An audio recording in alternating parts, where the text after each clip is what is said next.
Goyojo, they're a test and measurement company. This is their thermal imaging device. I love the fact that it has this heavy duty nylon carrying case. It does not have a phone attachment. And the beauty of that is how many people on a job site beat up their phones, have a heavy duty case that can't fit anything on it. But check this out. I'm just gonna hold the power button. We're gonna initialize it. It has a built-in battery. It has a flip-off cover. This thing feels like mil-spec. It's built so strong. It's going to boot up here in less than 20 seconds, and it's going to instantly be able to start thermal imaging. Now, it does have a connector here. The only drawback is it's micro USB, so don't lose this connector in the charger because you're going to need it. But I can instantly start seeing around the room. I'm just looking at its screen. I want you to see how fast that screen resolution updates. So it's going to have a 256 pixel screen across, or vertical, I would say. Looks like I got a couple pieces of hair or something on the cover. So there we go. So the screen is very clear. Now, it's going to automatically find the high and the low temperature. Can you guys see those things right now? So the high temperature is my coffee mug. That's right there. That's my Ember heated coffee mug, making my coffee nice and hot. So the outside of that mug is 95 degrees. The low temperature is my AC unit up there, and that's actually 53 degrees. It was down to 34 before. So it's actually seeing, now if we look at this way, it's seeing that coffee mug, and it's seeing up there that low temperature. And the refresh rate is amazing. So if I raise this up and down, you can see how quickly that moves. I'm looking around the studio. My studio light is putting out some heat. It's putting out heat onto the ceiling too. You can see that. So the heat is coming off the top of that's an LED studio light. So not a lot of heat in it, but there's heat coming out of the top of it. That's cool to see. So we can look all around. There's a light bulb that I have. Now it's going to do center point measuring. It's going to do high and low. You can also go through the menu system and you can change the color palette that you're on. So if you want a different color palette, that was the cool color palette. And I can do the spectra. So what's neat about this, 4 gigs of storage in here. So this is what you may be used to on other thermal cameras. I was playing around with different settings. So we've got the Predator view here right in our hand. Looks to be about a 2.5, almost 3-inch screen on this, I would say, but much faster updating than any of the dongle devices that you would add to another phone. And it's heavy duty. So I love that. Let's go back over here. I can show you. So again, that's my digital sign up there. So you can see it's polarized there, it looks like, or it's a refresh rate's going crazy with my phone.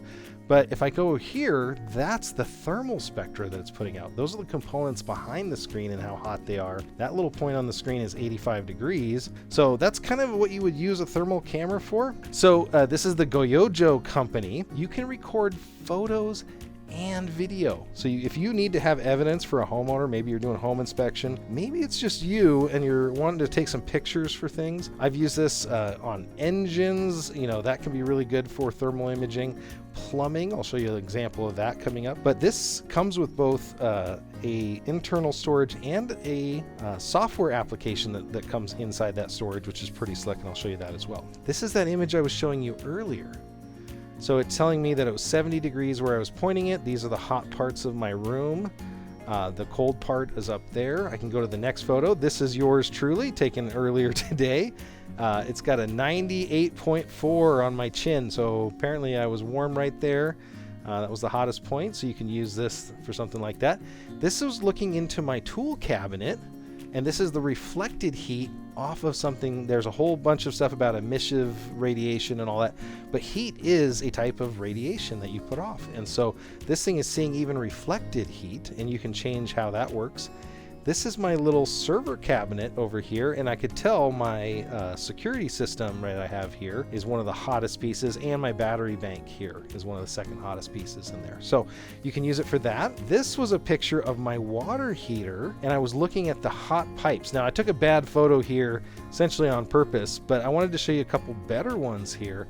Look at that. That is the wiring above my electrical panel. So if I had one wire, there's one here that's a little bit hotter than the rest on the sheathing, but I have one circuit maybe being overloaded, and actually that might be what this one was. This one is actually my circuit panel visually, and I'll show you a trick about this that I've only seen with this one. You can't do this with the Seek Thermal yet. This is my freezer. So this is our frozen meals. You can see the stuff at the top, -20, -10 in the middle. So it's showing you that thermal gradient inside a freezer. I was having all sorts of fun with this.